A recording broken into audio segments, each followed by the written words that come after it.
This is a new state, I try to get right. This is a new day to get on track. Yeah, that's life in football. This is a new day to live your life. This is a new day to try to get right. This is a new day to get on track. Yeah, that's life in football. It's life in football. We are life in football.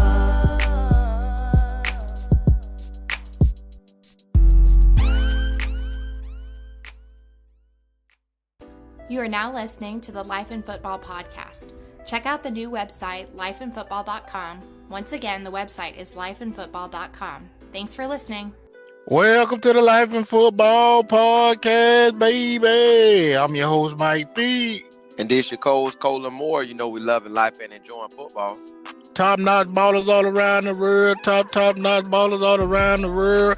Today we walking into Caesar's Palace, baby, with one of the top cornerbacks in the nation. I love what I saw when I was watching him play. He goes by the name of James Ceasar Jr. And why I say that, when I was watching him, that Gucci Mane song popped up in my hand. All this ice got me feeling aggressive. All this cash got me feeling aggressive. Because he was playing aggressive out there on that field, man. A straight dog, a straight baller. And that's one thing I love from any defensive back is that they come up and they play not just to be knocking out no ball, but they try to hit some. But with this young man, he had a journey where he was already at Southern Illinois. That's the school he's at, Southern Illinois University, the Salukis. Then he went over to Ferris State. But we all know the pandemic happened, and I'm assuming that's why he came back to Southern Illinois. Or he could have just simply wanted to come back to the house and represent with the boys. But he represents for Detroit, Michigan. That's where he played in high school ball at. That's where he's from. But without further ado, we're going to go ahead and jump into this story, and I'm going to let C-Mo bring him on. How you doing, James? How you doing, man? Appreciate y'all for having me. Man, it's a blessing to have you on. Now, you know Mike went ahead and threw it out there, so I might as well go and jump from there. What happened to make you go to leave school, then come back?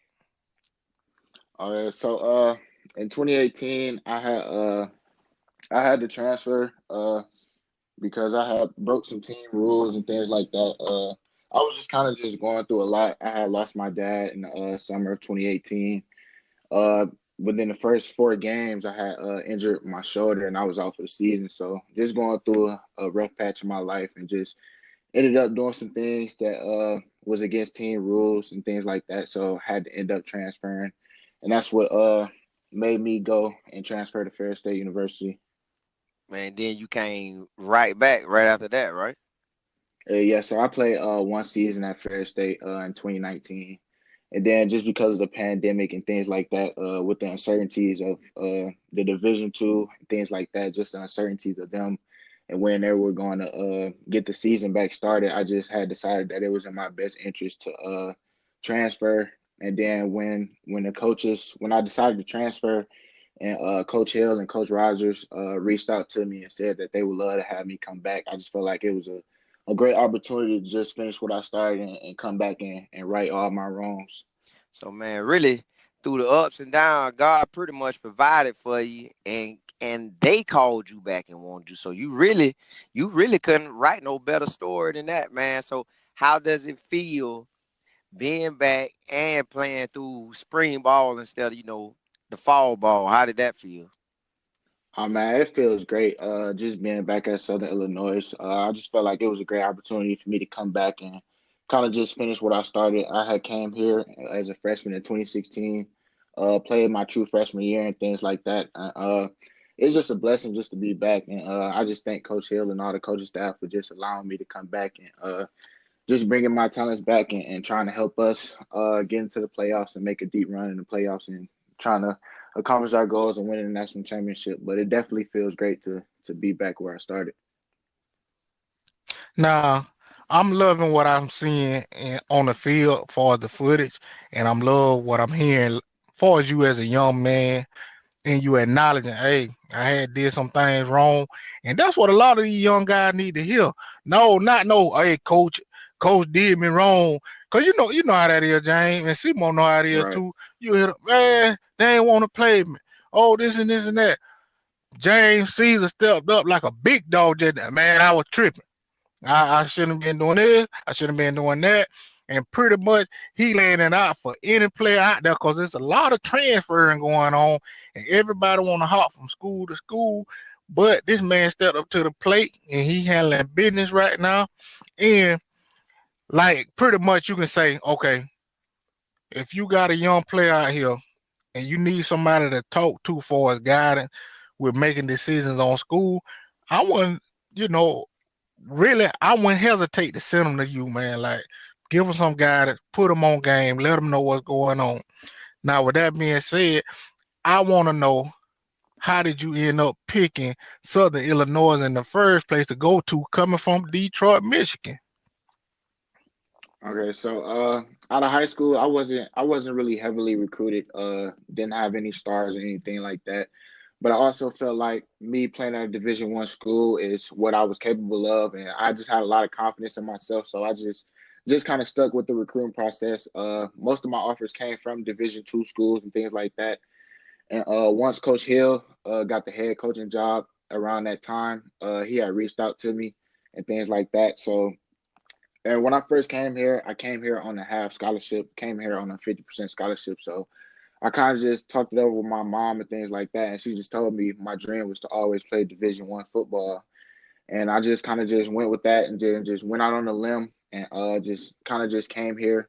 It's kind of far from home, but I just felt like I wanted to be away from home and kind of just step up as a man and continue on my dream to play Division I football. So I really just came here on faith in myself, knowing my abilities and know the work ethic I have and knowing what I can do. And I just came here and my freshman year, played my true freshman year, started a couple games, and eventually they put me on full scholarship at the end of my freshman season. Now, to carry on from what you were saying about your mom with benefiting, helping you make this decision, I want to know how it was growing up, who helped you to become the person that you are today, and pretty much how it was with your family dynamics, like with you being I know you got brothers and sisters. I'm pretty sure some of them looking up to you and wishing you to go to the NFL and just wishing you best wishes anyway. So how Yes, was sir. that for you growing up? Growing up for me was great. I had both my mom and my dad. My mom and my dad wasn't together, but they kind of raised me, co-parented me, and my dad really put me around the game of football. He was a football coach when I was around like 5 years old, and he kind of really put the football in my hands, and I just fell in love with the game from there. And I would just say, with the support of my mom, my dad, my grandmother, my grandfather, and just pretty much my whole family, my sisters. I have a little brother. He looks up to me. He plays football. He's just getting into high school and things like that. But I'll just say my whole family dynamics, I really felt like they were really the defining piece of my life and really just motivated me to be the best person, the best athlete, the best student that I can be. So I pretty much thank my family for everything, and I'll just say they have the biggest impact on my life as far as football and school and everything that I've done this far. Now, I really want to know, how was it getting to play as a true freshman, man? I know that had to feel good, calling everybody at the crib. Hey, I'm finna start my first game. Y'all got to come watch me. How was that, man? Yeah, playing as a true freshman, it was really exciting. Just coming from high school, I felt like my high school coach, Coach Rod Oden, I really felt like he prepared me the best way he could to make the transition to Division I football. And I mean, it didn't come easy coming in to the summer, coming to summer workouts and summer lifting and things like that. It was definitely a big adjustment, but I just took it head on and I just put my head down and went to work, and pretty much everything just paid off. But it was definitely exciting. It was kind of nerve wracking just getting used to college football and everything with the traveling and school and things like that. It was definitely a big adjustment, but I feel like my freshman year really propelled me into the player and the man that I am today, just going through everything that I went through that year. The ups and downs, playing good, playing not so good, starting games and not playing some games. I just felt like it was kind of just a big roller coaster that I needed that helped me propel me into the man and the player that I am today. How did y'all after being North Dakota State? Man, them boys been rolling so long. I know it was a party all day after that game. It definitely felt good to knock off North Dakota State just with their track record of all the national championships, the consecutive wins that they had. It was definitely a great feeling, but it really didn't come as a surprise to me and my teammates. I really felt like kind of really that whole week of practice, we just came in with the mindset of we belong there and we can do things that people around the world didn't think we could do.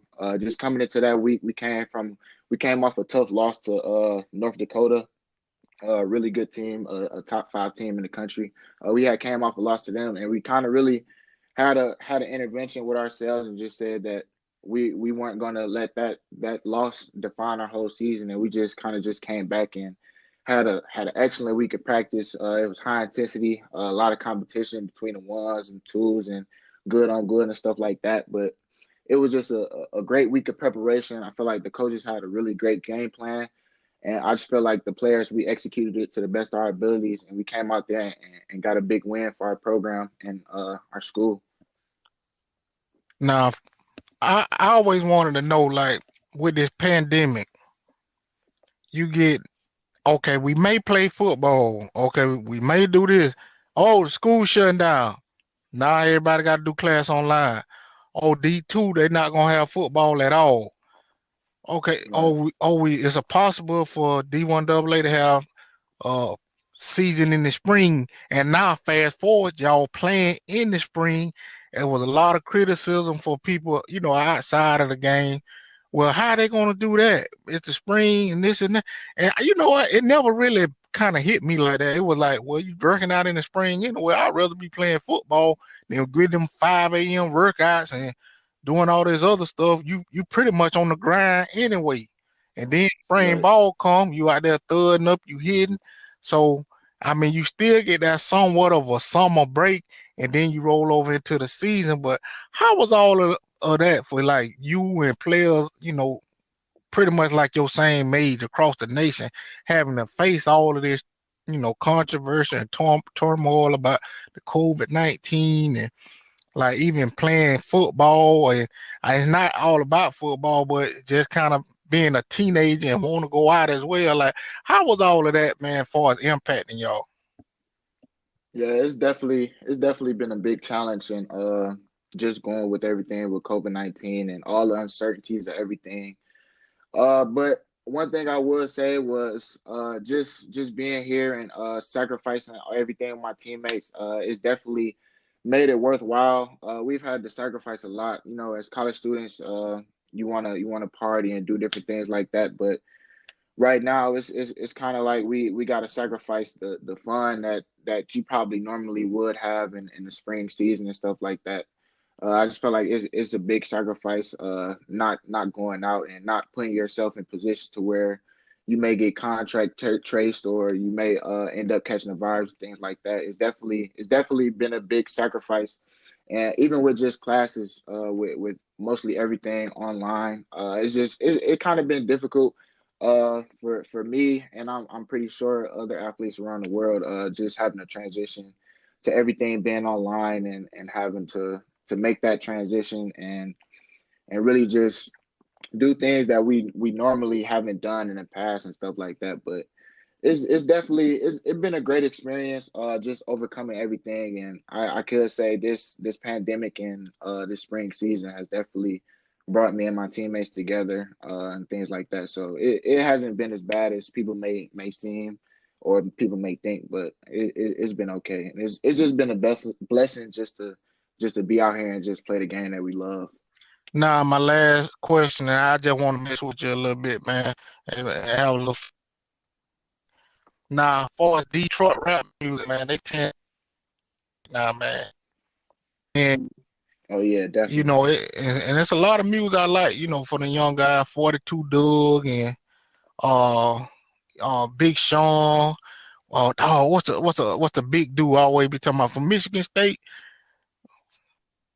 T T Grizzly, Grizzly. yeah. And Yeah. how is it, man? Cause it's like that the young guy 42 Doug, he rolled on the scene and just exploded. But how is it for you being from there and actually listening to the music, and you may be familiar with some of the places these guys from, and is this some of the music that you listening to on game day? Oh yeah, definitely. I definitely got a lot of Detroit music and a lot of Detroit rappers on the playlist. I listen to a lot of mainstream rappers and things like that, but I love listening to Detroit music, and I love just giving them the exposure, putting them onto my teammates and things down here. I play a lot of Detroit music. They always making fun of me and stuff like that, but I just feel like in Detroit, a lot of people don't spread the love like they should. So I just try to just spread positivity and just try to open them up to different music things and things like that. So I definitely be putting my teammates on to a lot of Detroit rappers. Man, y'all, that was James Ceasar. He wears number 2 for Southern Illinois University Football. I got to give a shout out to Coach Nick Hill. He's doing a great job up there with the Salukis, and the whole coaching staff is doing their thing. And I'm telling y'all right now, James Ceasar, if I was an NFL team, I'm going to come pick him up hand down. And then this a guy who has been through controversy, not no real serious stuff, but stuff for us, him, as a young man and dealing with everything all of us have to deal with, just kind of being hard headed here and there. And, some at times, we'll be a knucklehead, but he stepping up to the plate as a man as well and saying, hey, I'm going to right my wrongs and we're going to get this thing down, and I'm going to make sure everybody know what time it is when I step on the field. But I'm going to leave y'all how I always leave y'all.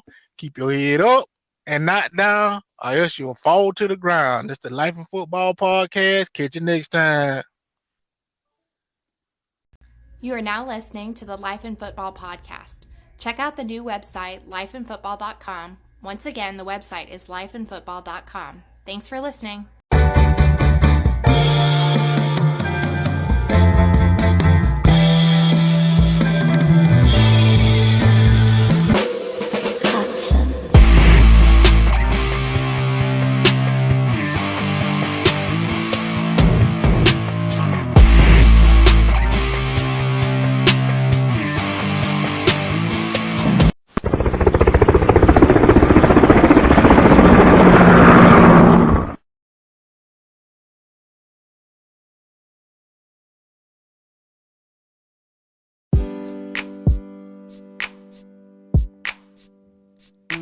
This is a new day to live your life. This is a new day to try to get right. This is a new day to get on track. Yeah, that's life in football. This is a new day to live your life. This is a new day to try to get right. This is a new day to get on track. Yeah, that's life in football. It's life in football. We are life in football.